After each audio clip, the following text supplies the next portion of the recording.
नमस्कार। नमस्कार। सुन लो यूपीएससी में आपका स्वागत है। नमस्कार।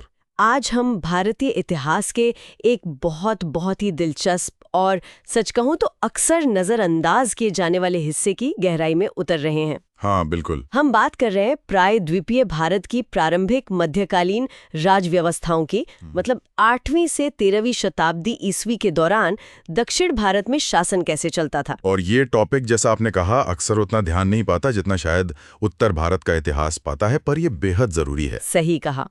हमारी आज की चर्चा का आधार है एक एकेडमिक स्रोत, unit 8 early medieval polities in peninsular India 8th to 13th century C। जी, unit 8 early medieval polities in peninsular India 8th to 13th century CE।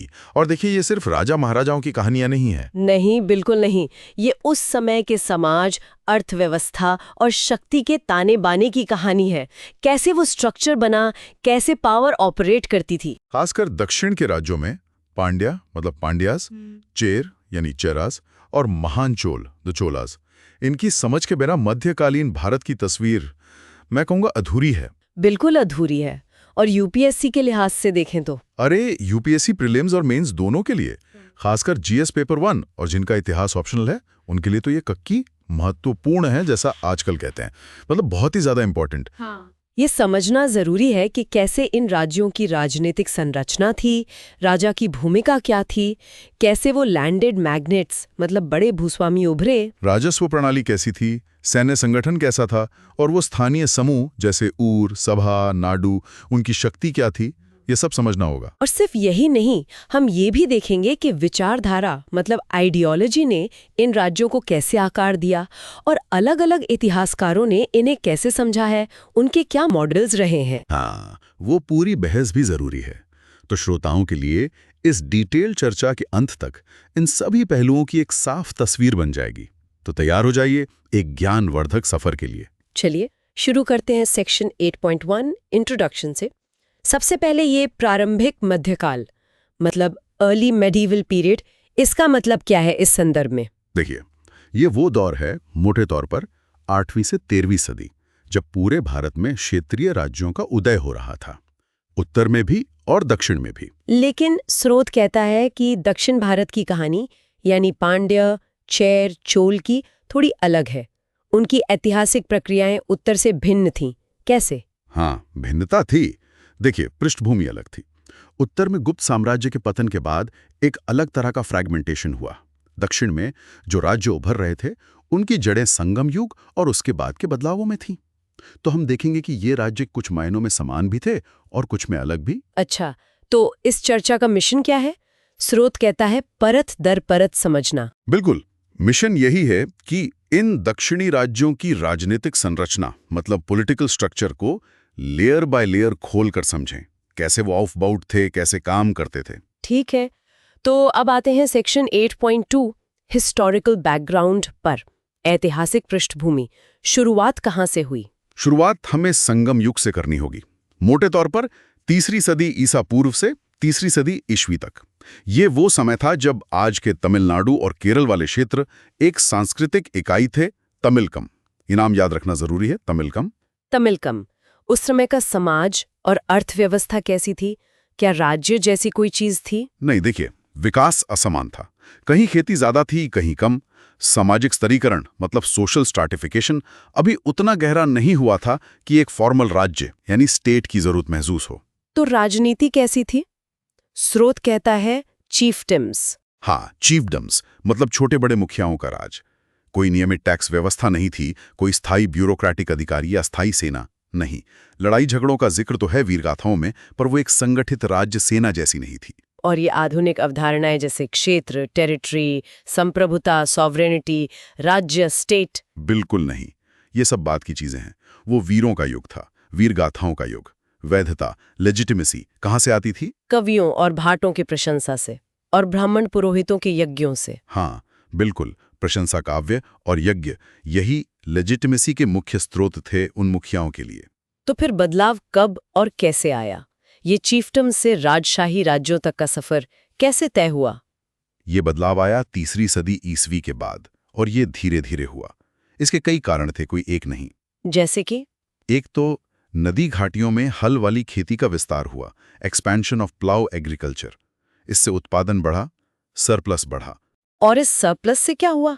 इससे उदय हुआ गैर खेतीहर मध्यस्थों का, नॉन कल्टिवेटिंग इंटरमीडियरीज। मतलब ऐसे लोग जो खुद खेती नहीं करते थे पर जमीन पर नियंत्रण रखते थे और उत्पादन का एक हिस्सा लेते थे। सोचिए कुछ जमींदार टाइप लोग। इन्हें गैर पारिवारिक श्रम की जरूरत पड़ी। अच्छा। और ब्राह्मणों की भूमिका बढ़ी। ब्राह्मणों समूहों की उपस्थिति बढ़ी। वो अपने साथ नए विचार और संस्थाएं लाए, जैसे वर्णाश्रम व्यवस्था। ये भी समाज को स्ट्रक्चर्ड करने में एक भूमिका निभा रहा था। इसे लेकर इतिहासकारों में संक्रमण बहस भी है। हाँ, काफी बहस है कि ये बदलाव सामंती था या कुछ और। ये अपने आप में एक बड़ा टॉपिक है, पर नतीजा ये निकला कि 7वीं सदी आते आते हमें राजशाही राज्य, मोनार्किकल स्टेट्स दिखने लगते हैं। कहाँ पर सबसे पहले? पल्लवों के क्षेत्र में यानी उत्तरी तमिलनाडु में, और पांड्यों के क्षेत्र में यानी दक्षिणी तमिलनाडु में। बाद में कावेरी घाटी में चोल उभरे और पश्चिमी तट पर चेर भी आ गए। अब हम इन्हीं की राजनीतिक संरचना को देखेंगे, ठीक है? तो सेक्शन 8.3 द रॉयल एस्टैब्लिशमेंट, शाही प्रतिष्ठान, सबसे प्रमुख राजनीतिक संगठन तो राजा का शासन ही था, है ना? हाँ बिल्कुल, सबसे ज्यादा देखने वाला संगठन राजा का शासन ही था। और ये वंशानुगत था, हेरिडिटरी मोनार्क। वंश कैसे चलता था? इसमें कुछ भिन्नता थी? पल्लव, पांड्या और चोल में तो पिता से बेटे को गद्दी मिलती थी, यानी पैट्रिलिनियल सक्सेशन। लेकिन चेरों के मामले में कुछ संकेत मिलते हैं कि शायद माँ की तरफ से वंश चलता था, मैट्रिलिनियल।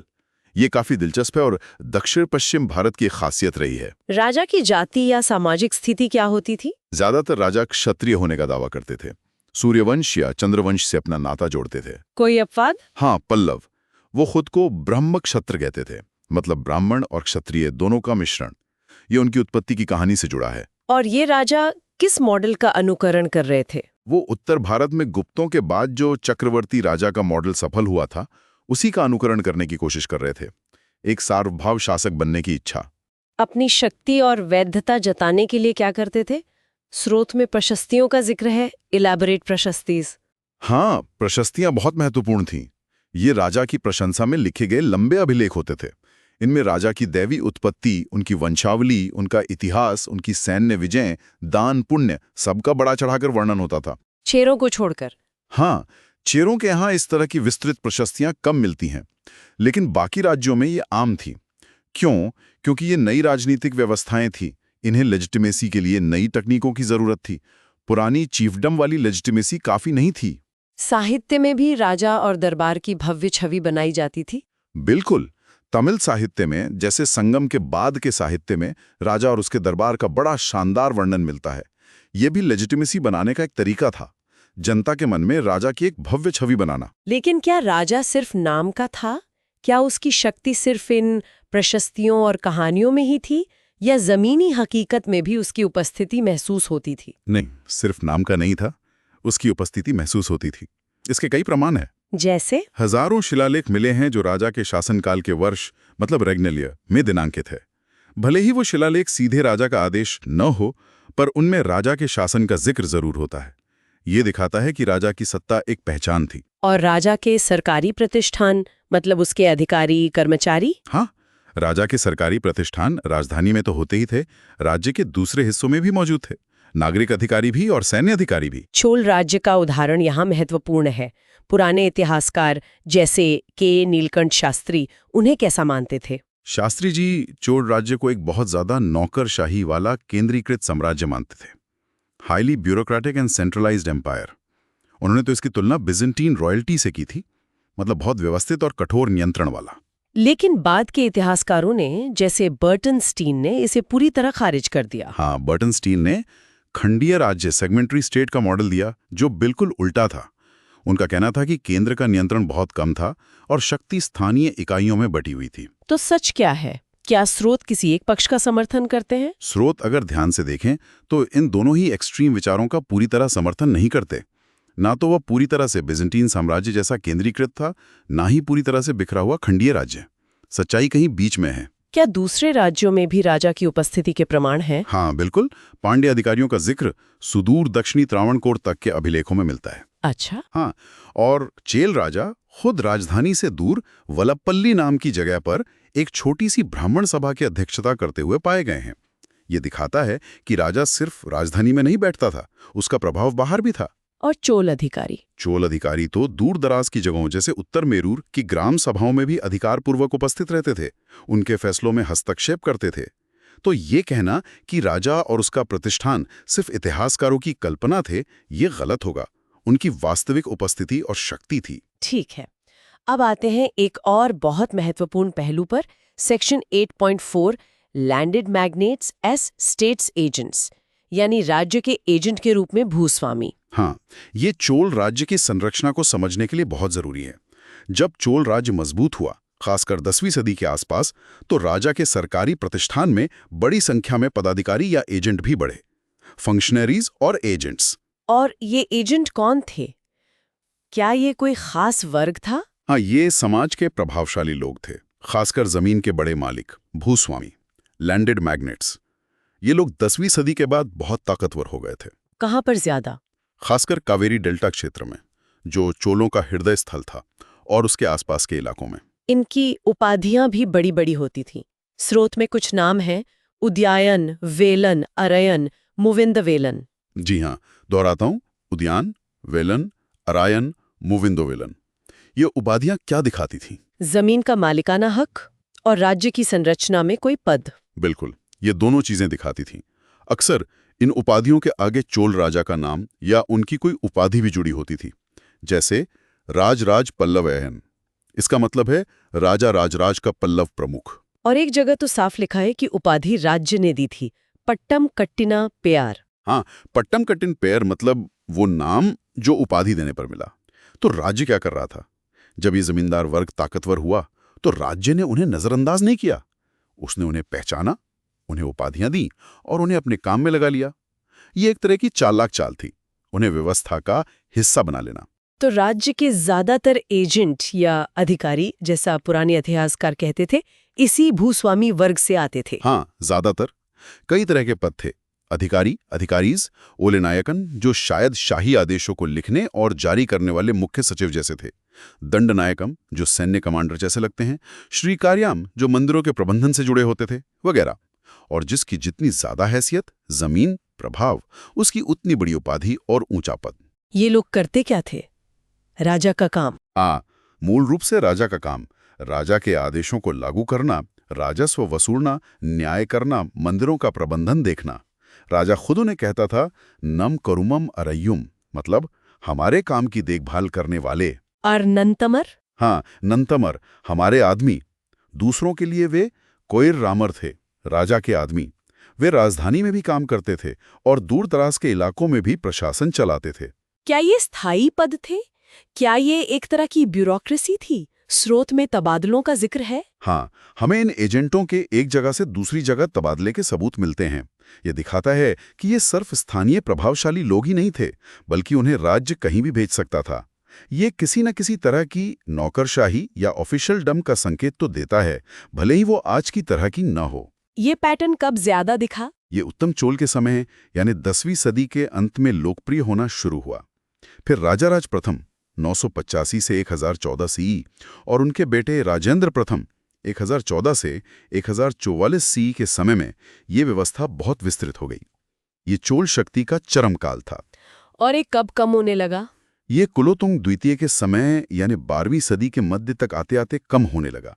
ये दिलचस्प है कि इसका उभार और पतन राज्य की शक्ति के साथ जुड़ा दिखता है। बिल्कुल। अब बात करते हैं राजस्व की। Section 8.5 revenue.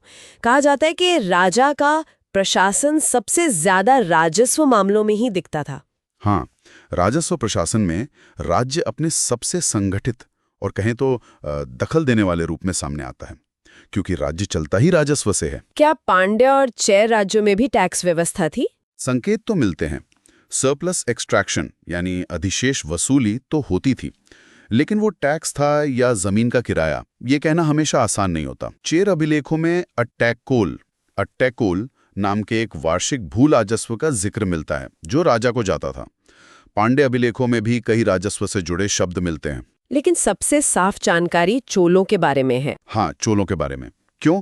क्योंकि उनके अभिलेख कहीं ज्यादा संख्या में और ज्यादा विस्तृत हैं और शायद इसलिए भी कि चोलों के अधीन ही दक्षिण भारत में राज्य व्यवस्था अपने चरम पर पहुंची थी। क्या चोलों का कोई बाकायदा राजस्व विभाग था? स्रोत में एक नाम है पूर्ववरित थिनायकलम। हाँ, पूर्ववरित थिनायकलम, दोहराता हूं, पूर्ववरित थिनायकलम। इसका जिक्र उत्तम चोल के समय 10वीं सदी के उत्तरार्ध से मिलना शुरू होता है। और राजराज प्रथम के समय ये बहुत बड़ा हो गया। हाँ, राजराज प्रथम के समय ये काफी विस्तृत हो गया। इसमें कई सेक्शंस थे, अधिकारियों का एक पूरा पदानुक्रम है, हायरार्की था, और यहाँ भी जो बड़े अधिकारी थे वो वही अमीर जमींदार वर्ग के लोग थे। राजराज द्वितीय के समय तो इसमें 10 स्तर तक के अधिकारी थे। जी हाँ, 10 स्तर। ये दिखाता है कि व्यवस्था कितनी विस्तृत हो गई थी। लेकिन फिर वही बात, 12वीं सदी के अंत तक ये विभाग भी महत्वहीन सा हो गया। ठीक उसी पैटर्न पर जैसे वो राजा के एजेंट भूस्वामी उभरे और फिर उनकी प्रमुखता कम हुई। इस विभाग की पहुंच कहाँ तक थी? क्या ये गांव-गांव तक फैला था? नहीं, ऐसा नहीं लगता। इसकी पहुंच शायद राजधानी में राजा के केंद्रीय प्रतिष्ठान तक ही सीमित थी। ये गांव देहात में सीधे टैक्स वसूलने वाला विभाग नहीं लगता। तो इसे राजस्व विभाग कहना ठीक नहीं? शायद राजस्व बोर्ड या राजस्व सचिवालय कहना ज्यादा सही होगा। ये नीतियां बनाता होगा, रिकॉर्ड रखता होगा, बड़े अधिकारियों को नियुक्त करता होगा। और टैक्स वसूली का तरीका? वो भी शायद इसी पैटर्न पर था। केंद्रीय स्तर पर योजना बनती थी, लेकिन वसूली स्थानीय स्तर पर होती थी, जिसमें स्थानीय समूहों की भूमिका होती होगी, जिनके बारे में हम आगे बात करेंगे। पांडे और चेर में टैक्स का पता कैसे चलता है? स्रोत कहता है कि ज्यादातर जमीन दान देते समय माफ किए गए टैक्सों की लिस्ट से। हाँ, ये एक बड़ी समस्या है। जब कोई राजा या मुखिया किसी ब्राह्मण या मंदिर को जमीन दान देता था, तो वो लिखवाता था कि इस जमीन पर लगने वाले फला टैक्स अब नहीं लिए जाएंगे। इससे हमें टैक्सों के नाम तो पता चलते हैं, पर यह नहीं पता चलता कि वो नियमित रूप से वसूले भी जाते थे या नहीं, और कितने वसूले जाते थे। इसीलिए कुछ इतिहासकार कहते हैं कि ये सिर्फ संभावना बताते हैं, असलियत नहीं। बिल्कुल, ये बस पोटेंशियल टैक्सेस की लिस्ट हो सकती है। लेकिन हाल के अध्ययनों, खासकर स्टैटिस्टिकल एनालिसिस से कुछ ठोस पता चला है। नोबोरू कराशिमा और उनके साथियों के काम का जिक्र आता है। हाँ, कराशिमा और उनके सहयोगियों ने चोल अभिलेखों का मात्रात्मक विश्लेषण किया। उन्होंने हजारों अभिलेखों से राजस्व शब्दों को इकट्ठा किया और देखा कि कौन से शब्द बार बार आते हैं, कौन से ज्यादा महत्वपूर्ण थे। तो क्या पता चला? क्या सैकड़ों तरह के टैक्स थे? देखिए, राजस्व शब्द तो सैकड़ों मिले हैं, ये सच है, लेकिन विश्लेषण से पता चला कि उनमें से कुछ ही थे जो ज्यादा प्रचलित थे और नियमित रूप से वसूले जाते थे। सबसे महत्वपूर्ण कौन सा था? सबसे महत्वपूर्ण था भूराजस्व, लैंड रेवेन्यू, जिसे तमिल में कड़माई कहते थे। कड़मे का शाब्दिक अर्थ है दायित्व या ऑब्लिगेशन। ये मूल रूप से जमीन पर लगने वाला किराया, रेंट था, जो उपज का एक हिस्सा होता था। कदमाई। और दूसरा महत्वपूर्ण था कुडीमई। इसका मतलब था अधिभोग देय, ऑक्यूपेंसी ड्यूज। ये शायद जमीन पर कब्जा रखने वाले किसान को देना होता था। तीसरा? वेट्टी। हाँ, वेट्टी ये संस्कृत के विष्टि शब्द से आया है, जिसका मतलब होता है अनिवार्य श्रम सेवा, कंपल्सरी लेबर सर्विसेज, बेगार कह सकते हैं एक तरह से। तो कड़मे हुआ उत्पाद किराया और वेट्टी हुआ श्रम किराया। हाँ, बहुत अच्छे से समझाया आपने। कड़मे में किसान अपनी अतिरिक्त उपज का हिस्सा देता था और वेट्टी में उसे सीधे अपनी मेहनत, अपना श्रम देना पड़ता था, जैसे तालाब खोदना, सड़क बनाना, राजा के लिए कुछ काम करना। समय के साथ इनमें क्या बदलाव आया? विश्लेषण बताता है कि समय के साथ कड़मे और कुड़ीमे का जिक्र अभिलेखों में बढ़ता गया, जबकि वेट्टी का जिक्र कम होता गया। ये शायद अर्थव्यवस्था के मुद्रीकरण और राज्य की जरूरतें बदलने का संकेत है। श्रम के बजाय नकद या अनाज लेना ज्यादा सुविधाजनक हो गया होगा। क्या और भी टैक्स थे? हाँ, ज्यादातर टैक्स जमीन से ही जुड़े थे, अलग अलग तरह की जमीनों पर, सिंचाई पर, लेकिन कुछ व्यवसायों, प्रोफेशंस पर भी टैक्स लगते थे, जैसे बुनकरों पर, तेलियों पर, व्यापारियों पर। अब बात करते न्याय, जस्टिस की। इसके बारे में जानकारी कम है। हाँ, राजस्व की तुलना में न्याय व्यवस्था के बारे में जानकारी काफी कम स्पष्ट है। ऐसा लगता है कि कोई केंद्रीकृत न्यायिक प्रणाली या अदालतों का वैसा ढांचा नहीं था जैसा आज हम देखते हैं। तो न्याय कौन करता था? ज्यादातर सामुदायिक संगठन ही न्याय करते थे। ब्राह्मणों की सभाएं अपने सदस्यों के मसले खुद सुलझाती थीं। दूसरे समुदाय भी, जैसे व्यापारी गिल्ड या स्थानीय गांवों की सभा, अपने स्तर पर न्याय करते थे। केरल के सीरियाई ईसाई ताम्रपत्र का जिक्र है। हाँ, उन ताम्रपत्रों से पता चलता है कि व्यापारियों के संगठनों को बाकायदा न्याय करने का अधिकार दिया गया था अपने समुदाय के मामलों में। कानून क्या था? क्या कोई लिखित कानून संहिता थी? नहीं, कोई वैसी संहिता नहीं थी। कानून मूल रूप से स्थानीय रूप से स्वीकृत प्रथाएं कस्टम्स थीं। हाँ, कभी कभी इन प्रथाओं को धर्मशास्त्रों से उद्धरण देकर मजबूती दे दी जाती थी, उन्हें एक तरह से स्टैंडर्डाइज कर दिया जाता था। और अगर कोई नई प्रथा शुरू करनी हो तो? पुरानी प्रथाओं से अलग नई प्रथाओं को भी इसी तरह मान्यता दी जा सकती थी। अगर समुदाय सहमत हो और शायद राजा की भी स्वीकृति मिल जाए, तो कोर्ट्स ऑफ लॉ जैसे संस्थान नहीं थे, बल्कि स्थानीय सांप्रदायिक संगठन ही ये काम करते थे। ज्यादातर मामलों में दंड जुर्माने के रूप में होता था। ठीक है, अब आते हैं सैन्य और पुलिस व्यवस्था पर। Section 8.6 military and police. Police का काम कौन करता था? Policing functions. इसकी भी विस्तृत जानकारी मिलना मुश्किल है। केरल के संदर्भ से कुछ पता चलता है। वहाँ जो स्थानीय मुखिया, लोकैलिटी चीफ्स होते थे, उनके कुछ वफादार साथी होते थे, जिन्हें सम्मान के साथी कहा गया है। ये लोग कावर यानी सुरक्षा का काम करते थे। वेनाड के 600 या ननरूलनाड के 500, ये असल में मुखिया के सबसे भरोसेमंद अंगरक्षक, बॉडीगार्ड्स और उनका निजी सशस्त्र बल होते थे, आर्म्ड फोर्स। ये मुखिया के साथ रहते थे, उसके लिए लड़ते थे और शायद इलाके में पुलिसिंग का काम भी करते थे। जरूरत पड़ने पर मुखिया इनका इस्तेमाल करता था। और जो सबसे बड़ा मुखिया होता था, जैसे चेर पेरुमाल, जो केरल का अधिपति राजा था, उसके पास राजधानी में ऐसे ही 1000 साथी होते थे जो हमेशा उसके साथ रहते थे। और यही लोग अपने मुखिया के कहने पर अपने अधिपति यानी चेर राजा के लिए भी लड़ते थे। और यहाँ तक कि चेर के कहने पर चोलों के लिए भी। हाँ, क्योंकि कई बार चेर राजा चोलों के अधीन होते थे, तो उनके ये सम्मान के साथ ही चोल सेना के हिस्से के रूप में भी लड़ते थे। ये वफादारी का एक जटिल जाल था। तो क्या कोई नियमित स्थायी सेना थी? कम से कम केरल के मामले में इसका कोई स्पष्ट सबूत नहीं मिलता। ये जो मुखियाओं और अधिपति के सम्मान के साथी थे, यही मुख्य सशस्त्र बल थे। स्रोत इनकी तुलना तुर्की के जैनिसरीज से करता है, जो सुल्तान के निजी वफादार सैनिक होते थे। शायद दूसरे राज्यों में भी इनकी भूमिका कुछ ऐसी ही रही हो। पांडे और चोलों के पास भी ऐसे सैनिक थे, विलायकारर। हाँ, विलायकारर। इनमें भी वैसी ही विशेषताएं थीं। राजा के प्रति निजी वफादारी, आत्म बलिदान की शपथ लेना, ये राजा के खास अंगरक्षक होते थे। लेकिन चोल अभिलेखों में तो सैन्य अधिकारी जैसे दंडनायकम और सेनापति का जिक्र है। हाँ, जिक्र तो है। दंडनायकम और सेनापति जैसे शब्द मिलते हैं, लेकिन उनका असली काम क्या था, वो सेना की किस टुकड़ी को कमांड करते थे, ये हमेशा साफ नहीं होता। कई बार ये उपाधियां उन्हीं बड़े भूस्वामियों को दी जाती थी जो प्रशासन के दूसरे काम भी देख रहे होते थे। तो फिर वो जो पुरानी धारणा थी कि चोलों के पास विशाल स्थायी सेना और नौसेना थी, असंख्य रेजिमेंट और असंख्य जहाज, वो शायद अतिशयोक्ति है।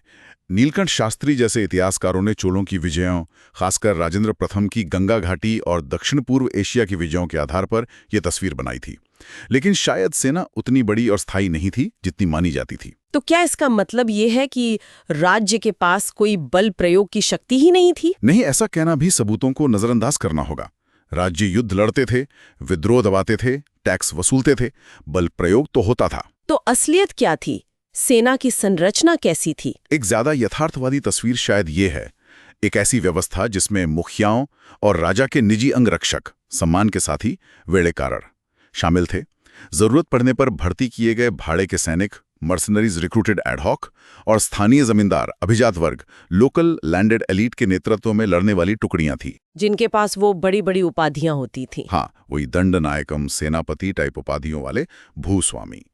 और कभी कभी इनमें तीरंदाजी, घुड़सवारी, हाथी सेना के विशेषज्ञ भी शामिल होते थे। तो एक मिली-जुली व्यवस्था थी, न कि एक विशाल स्थायी केंद्रीकृत सेना। ये ज्यादा तार्किक लगता है। अब आते हैं सेक्शन 8.7 लोकैलिटी चीफ्स, स्थानीय प्रमुख। केंद्र में राजा के अलावा ये भी शक्ति के केंद्र थे? हाँ, बिल्कुल। राजा के अलावा शक्ति के और भी केंद्र थे, नोड्स ऑफ पावर, और उनमें स्थानीय प्रमुख बहुत महत्वपूर्ण थे। पुराने इतिहासकार इन्हें अक्सर सामंत कह देते थे। ये उन भूस्वामियों, लैंडेड मैग्नेट से अलग थे? हाँ, ये उनसे अलग थे। भूस्वामी अपनी जमीन और राज्य में पद की वजह से शक्तिशाली थे। ये जो स्थानीय प्रमुख थे, ये अपने इलाके के शासक जैसे थे। इनकी अपनी पहचान और शायद पुराना इतिहास था। क्या ये नए उभरे थे? कई मामलों में ये पुराने समय से चले आ रहे थे। जैसे संगम युग के कुछ प्रमुख वंश आए, वेल्स, मुआ, आदिगैमांस, मलव्स आदि। इनके वंशज या इसी तरह के प्रमुख इस दौर में भी मौजूद थे। कुछ नए नाम भी मिलते हैं। ये करते क्या थे? इनका राजा से क्या संबंध था? ये सभी किसी न किसी बड़े राजा, चेर, चोल या पांड्या के अधिपति स्वीकार करते थे। ये अधीनता कैसे स्थापित होती थी? क्या हमेशा युद्ध से? ये ठीक से दर्ज नहीं है। शायद युद्ध और विस्तार की नीति, पॉलिसी ऑफ एग्रेंडाइजमेंट की भूमिका रही हो। कई बार आपस में समझौते या गठबंधन भी होते होंगे। और ये अधीनता दिखाते कैसे थे? कई तरीके से।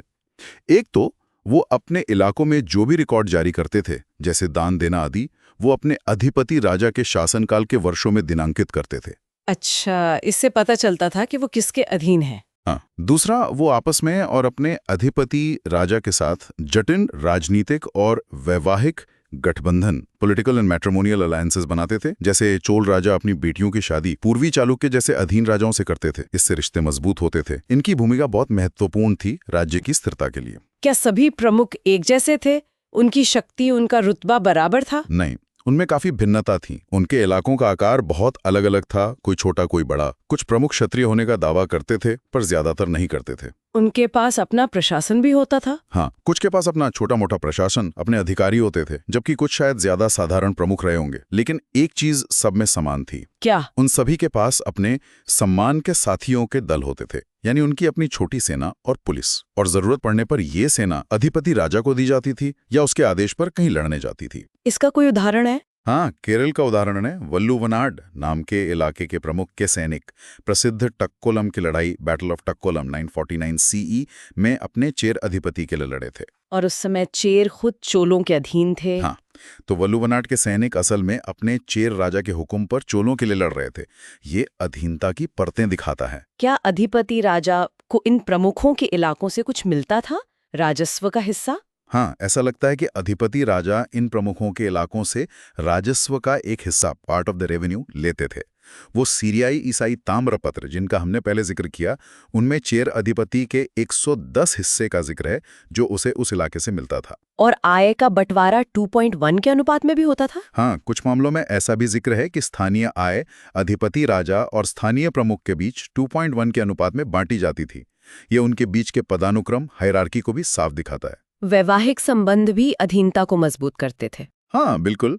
और इन प्रमुखों को जरूरत पड़ने पर अधिपति राजा के दरबार, कोर्ट ऑफ द सुज़ेरेन में हाजिर भी होना पड़ता था, अपनी वफादारी दिखाने के लिए। जैसे चेर राजा भास्कर रविवर्मन के यहूदी ताम्रपत्रों पर सभी प्रमुखों के हस्ताक्षर हैं। हाँ, वो प्रसिद्ध जोइश कॉपर प्लेट्स, लगभग 1000 सीई पर केरल के लगभग सभी बड़े स्थानीय प्रमुखों के हस्ताक्षर या निशान मौजूद हैं, गवाह के तौर पर। ये दिखाता है कि वो राजा के दरबार में उपस्थित थे। इसी तरह तमिल काव्य कलिंगट्ट परणी में चोल दरबार का वर्णन है, जहां लगभग सभी अधीन प्रमुख उपस्थित बताए गए हैं। चोल राज्य में इन प्रमुखों को लेकर एक अजीब पैटर्न दिखता है। स्रोत कहता है कि राजराज प्रथम के समय ये गायब हो गए। हाँ, ये बहुत दिलचस्प है। राजराज प्रथम, राजा वन के शासनकाल तक आते आते ये सभी स्थानीय प्रमुख, जो पहले अपने पारंपरिक इलाकों के शासक के रूप में अभिलेखों में दिखते थे, वो अचानक उस रूप में दिखना बंद हो जाते हैं। तो वो कहाँ गए? वो अब राज्य के पदाधिकारी, फंक्शनरीज ऑफ द स्टेट के रूप में दिखते हैं, उन्हीं भूस्वामियों के साथ। और अक्सर उन्हें उनके पुराने इलाकों से बहुत दूर नियुक्त किया जाता है। मतलब उन्हें राज्य प्रणाली में एकीकृत कर लिया गया। हाँ, ऐसा लगता है राजराज प्रथम ने, जिसने चोल राज्य को बहुत मजबूत किया, इन स्थानीय शक्ति केंद्रों को खत्म करके या उन्हें कमजोर करके उनके प्रमुखों को राज्य की सेवा में लगा दिया, उन्हें इंटीग्रेट कर लिया। लेकिन फिर वो वापस आ गए? हाँ, यही तो और भी दिलचस्प है। लगभग 100 साल बाद 12वीं सदी के मध्य से ये प्रमुख फिर से अपनी पुरानी भूमिका में, अपने पुराने इलाकों में शासक के तौर पर दिखने लगते हैं और ज्यादा जोर शोर से वापस आते हैं। और ये ठीक उसी पैटर्न से मेल खाता है जिसमें शाही अधिकारियों की संख्या बढ़ी, भू राजस्व व्यवस्था मजबूत हुई और फिर कमजोर पड़े। बिल्कुल, जब चोल केंद्र मजबूत था, राजराज प्रथम, राजेंद्र प्रथम, तब ये प्रमुख दबे हुए थे या एकीकृत थे। जैसे ही केंद्र कमजोर पड़ने लगा, 12वीं सदी के बाद ये स्थानीय प्रमुख फिर से शक्तिशाली हो गए।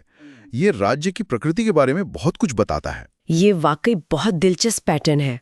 अब आते हैं शक्ति के आधार पर।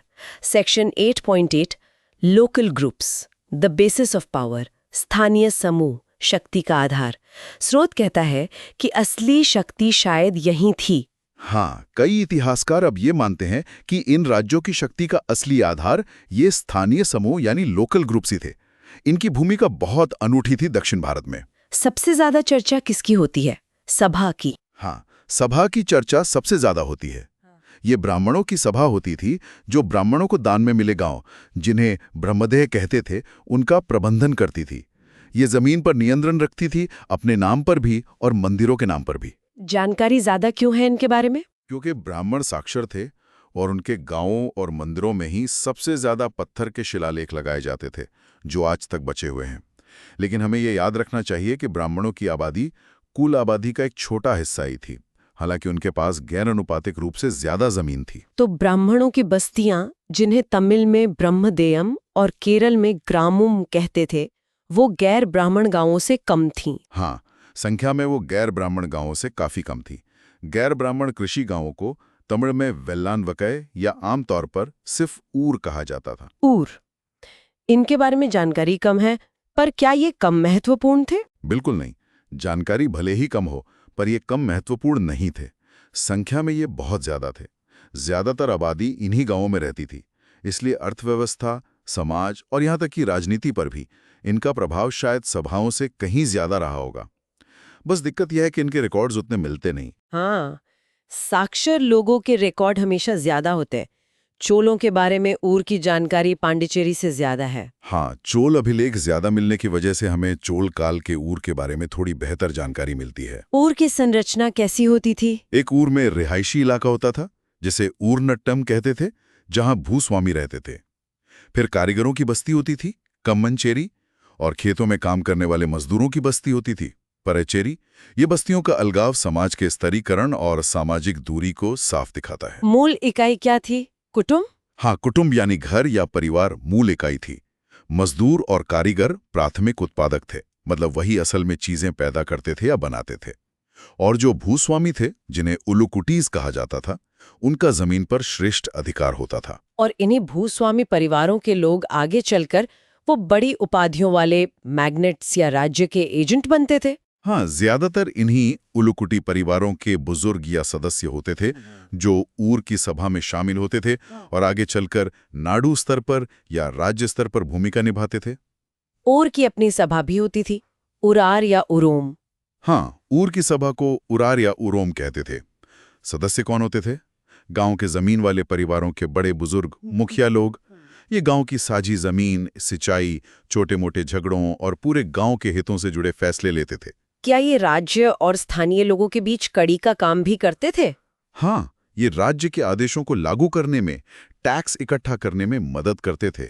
लेकिन हमें इसे गांव की सरकार या ग्राम पंचायत समझने की गलती नहीं करनी चाहिए।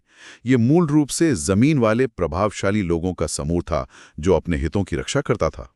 अब आते हैं नाडु पर। स्रोत कहता है ये बहुत महत्वपूर्ण है। हाँ, नाडु बहुत ही महत्वपूर्ण है। हाल तक इतिहासकार इसे बस एक और स्थानीय समूह मानते थे, लेकिन अब खासकर वाई सुब्रायालू और नोबोरू कराशिमा के काम के बाद इतिहासकार इसे चोलों के अधीन दक्षिण भारत की राजनीतिक संरचना का बुनियादी निर्माण खंड मानते हैं। नाडु क्या था? क्या ये सिर्फ एक भौगोलिक इलाका था? नहीं, ये सिर्फ इलाका नहीं था।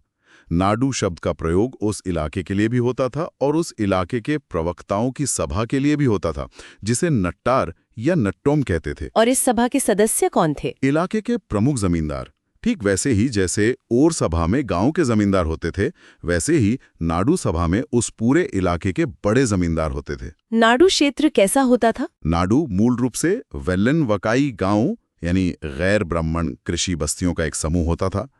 इनकी कोई खास प्राकृतिक सीमाएं नहीं होती थीं। कभी कभी एक नाडु कावेरी नदी के दोनों तरफ फैला होता था। ये दिखाता है कि ये प्रशासनिक इकाई से ज्यादा कृषि बस्तियों के स्वाभाविक समूह थे। इनका आकार बहुत अलग अलग होता था। हाँ, कोई छोटा, कोई बहुत बड़ा। नाम कैसे रखे जाते थे? अक्सर इलाके के किसी एक ऊर या गांव के नाम पर, जो शायद सबसे पुरानी या सबसे महत्वपूर्ण बस्ती होती थी। ये वलनाडु से अलग थे? हाँ, ये वलनाडु से अलग थे। वलनाडु चोल शासकों द्वारा बनाई गई कृत्रिम प्रशासनिक इकाइयां थीं। उनकी सीमाएं ज्यादातर प्राकृतिक होती थीं, जैसे नदी। उनका आकार लगभग बराबर होता था और उनके नाम अक्सर चोल राजाओं या उनकी उपाधियों पर रखे जाते थे। नाडु ज्यादा ऑर्गेनिक थे। क्या दूसरे क्षेत्रों में भी नाडु जैसी इकाइयां थी? हाँ, पल्लव क्षेत्र में कोट्टम नाम की एक बड़ी इकाई होती थी, जिसके अंदर कई नाडु होते थे। पांड्य राज्य में भी नाडु इसी तरह की कृषि इकाइयों का समूह थे। केरल में अवश्य नाडु शब्द का प्रयोग ज्यादातर स्थानीय प्रमुखों के इलाके के लिए होता था। चोलों के समय नाडु की संख्या बढ़ती गई। हाँ, ये कृषि के विस्तार का परिणाम था। जैसे जैसे जंगल साफ करके नई जमीन खेती के लायक बनाई जाती थीं, नई बस्तियां बसती थीं और नए नाडु बनते जाते थे। नाडु का काम क्या था? नट्टार क्या करते थे? उनकी मुख्य चिंता कृषि ही थी। सिंचाई के साधनों का प्रबंधन करना, पानी का बंटवारा देखना, खेती योग्य जमीन का विस्तार करना। नाडु सामूहिक रूप से राजा को टैक्स देता था, जिसे नट्टुपुरावु या नट्टुवरी कहते थे।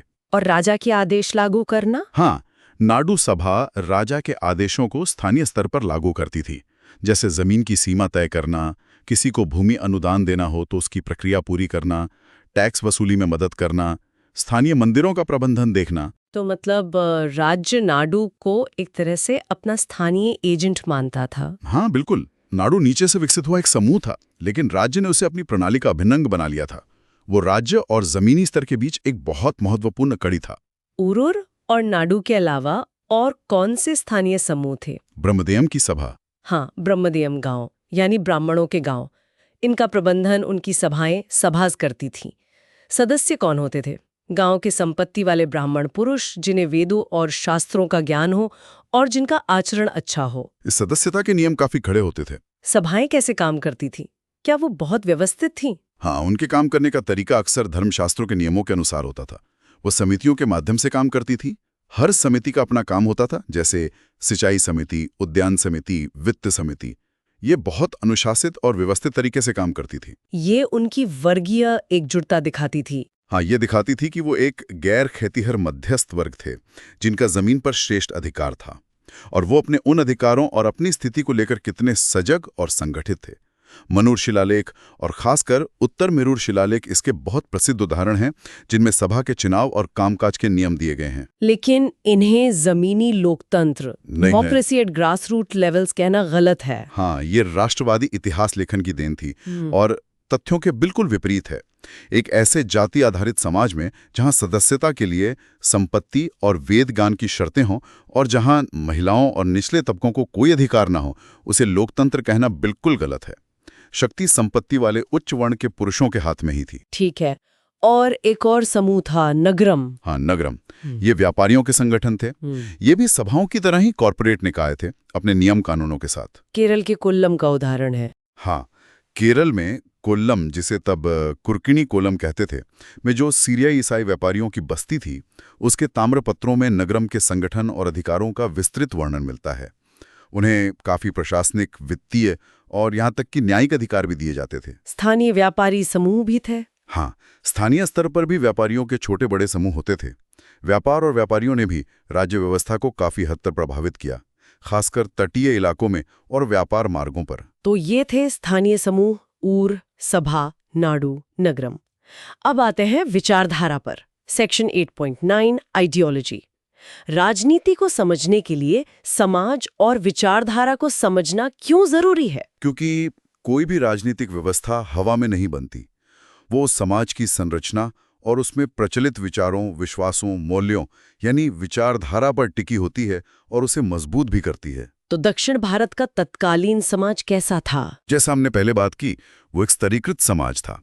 खासकर चावल की गहन खेती के विस्तार के बाद ये स्तरीकरण और मजबूत हुआ। मतलब समाज में ऊंच नीच विभिन्न स्तर बन गए थे। और इसकी अभिव्यक्ति कैसे हुई? जाति व्यवस्था में। हाँ, इसकी सबसे साफ अभिव्यक्ति जाति व्यवस्था के रूप में हुई, जिसमें आर्थिक स्थिति, सामाजिक दर्जे, व्यवसाय और धार्मिक शुद्धता अशुद्धता की धारणाओं के आधार पर समाज अनेक छोटे बड़े ऊंचे नीचे समूहों में बटा हुआ था। और राज्य का उदय इसी से जुड़ा था। हाँ, इतिहासकारों का मानना है कि दक्षिण भारत में राज्य का विकास इसी स्तरीकृत समाज के उभरने का परिणाम स्वरूप हुआ और इस स्तरीकरण को वैचारिक स्वीकृति मिली वर्णाश्रम धर्म के सिद्धांतों से। वर्णाश्रम धर्म यानी समाज का 4 वर्णों ब्राह्मण, क्षत्रिय, वैश्य, शूद्र और 4 आश्रमों ब्रह्मचर्य, गृहस्थ, वानप्रस्थ, सन्यास में विभाजन। लेकिन ये तो उत्तर भारतीय मॉडल था। इसे दक्षिण में स्वीकार करवाना आसान नहीं रहा होगा। नहीं, बिल्कुल आसान नहीं था। दक्षिण का अपना सामाजिक ताना बाना था। इस उत्तर भारतीय पदानुक्रम हायरार्की को स्थानीय समाज पर लागू करने और उसे स्वीकार्य बनाने में काफ़ी समय लगा होगा। और इसमें विचारधारा ने, खासकर धर्म ने, बहुत बड़ी भूमिका निभाई। मंदिरों की भूमिका, इस दौर में मंदिर बहुत बड़े हो गए थे। हाँ, इस दौरान मंदिर बड़े पैमाने पर जमीन के मालिक बन गए। उन्हें राजाओं, प्रमुखों, व्यापारियों और आम लोगों से बहुत दान मिलता था। नतीजा ये हुआ कि एक बड़ी आबादी अपनी आजीविका के लिए उन पर निर्भर हो गई, जैसे मंदिरों की जमीन पर खेती करने वाले किराएदार, मंदिर के पुजारी, कर्मचारी, देवदासियां, कारीगर, संगीतकार आदि। इससे मंदिर सिर्फ पूजा स्थल नहीं रहे, बल्कि बड़े सामाजिक, आर्थिक और राजनीतिक केंद्र बन गए। और भक्ति आंदोलन, भक्ति मूवमेंट, हाँ, इसका क्या महत्व है इस संदर्भ में? ये बहुत महत्वपूर्ण है। ज्यादातर लोग भक्ति आंदोलन को सिर्फ एक धार्मिक या साहित्यिक आंदोलन समझते हैं। नयनार, शैव और आलवार वैष्णव संतों के भजन आदि। लेकिन कई इतिहासकार जैसे एमजीएस नारायणन और केशवन वेलुथत मानते हैं कि ये सिर्फ उतना ही नहीं था। तो क्या था? उनका मानना है कि भक्ति आंदोलन ने उस समय उभर रहे नए सामाजिक, आर्थिक और राजनीतिक क्रम को प्रतिबिंबित, रिफ्लेक्टेड भी किया और उसे वैध भी बनाया। कैसे? भक्ति में भगवान और भक्त के बीच एक व्यक्तिगत, भावनात्मक संबंध पर जोर था, लेकिन साथ ही इसमें समर्पण, सेवा और स्वामी के प्रति पूर्ण निष्ठा का भाव भी बहुत प्रबल था। इसने निर्भरता के रिश्तों को, डिपेंडेंसी रिलेशनशिप्स को, जैसे किसान का भूस्वामी पर या भूस्वामी का राजा पर, एक तरह से पवित्र बना दिया, दुख और समर्पण को मीठा बना दिया। इसने विचारधारा के सहारे समाज और राजनीति के इस नए रूप को, जिसमें असमानता और पदानुक्रम था, आम लोगों के लिए ज्यादा आसानी से स्वीकार्य बना दिया। ये एक दिलचस्प व्याख्या है, लेकिन बाद में यही मंदिर रूढ़िवाद के गढ़ बन गए।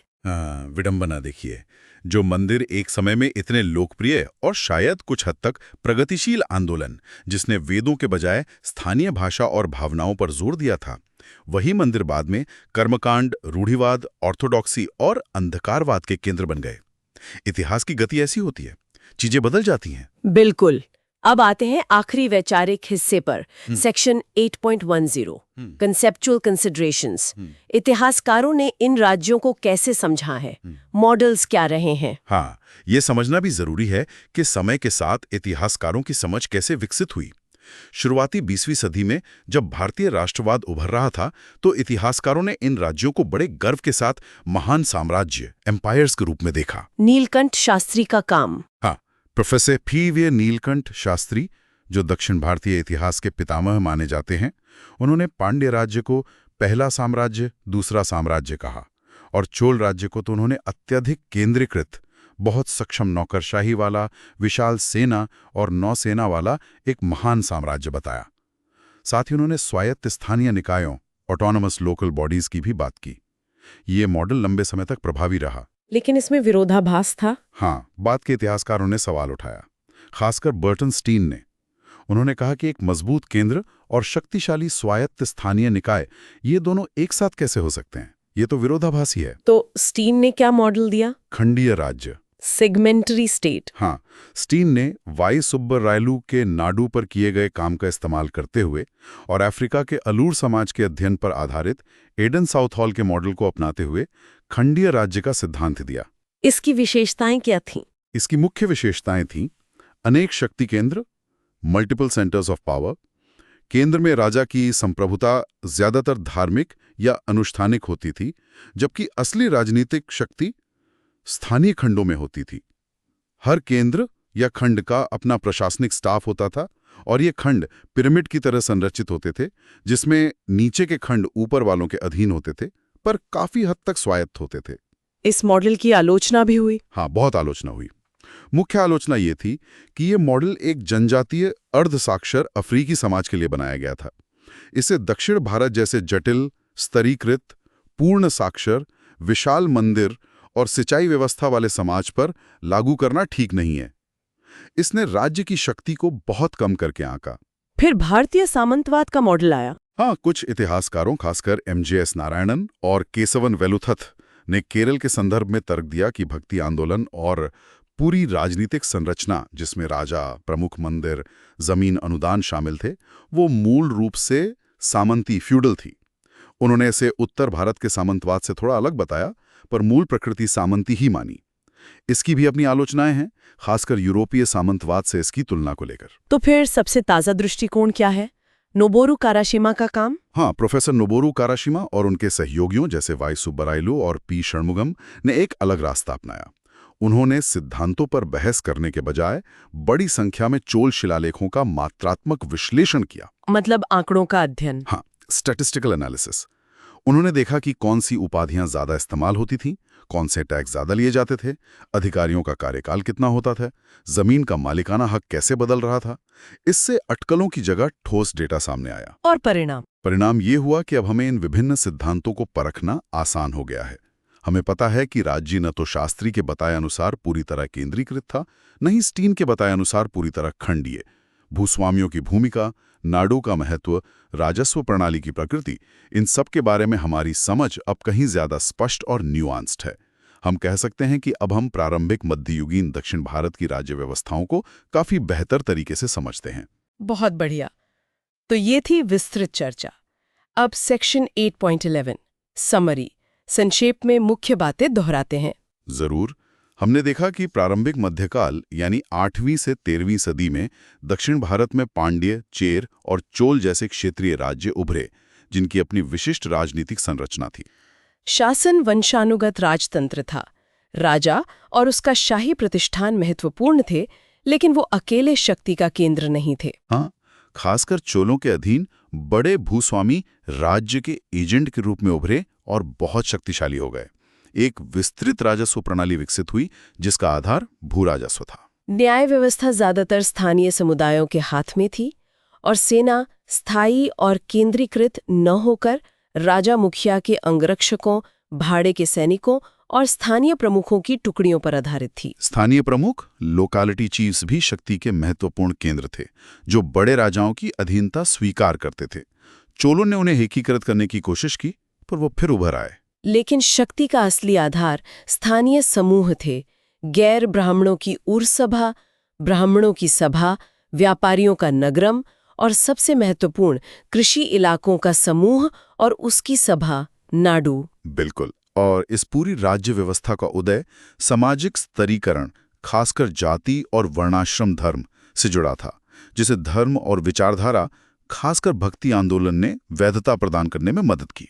इतिहासकारों ने इन राज्यों को समझने के लिए अलग अलग मॉडल दिए हैं। साम्राज्यवादी, खंडी राज्य, समंती राज्य, जिनसे हमारी समझ विकसित हुई है, और मात्रात्मक विश्लेषण ने तस्वीर को और साफ किया है। हाँ, ये मुख्य बिंदु थे। बहुत खूब। तो ये था यूनिट 8 का हमारा विस्तृत विश्लेषण। अब कुछ की टेकअवेज, मुख्य निष्कर्ष श्रोताओं के लिए।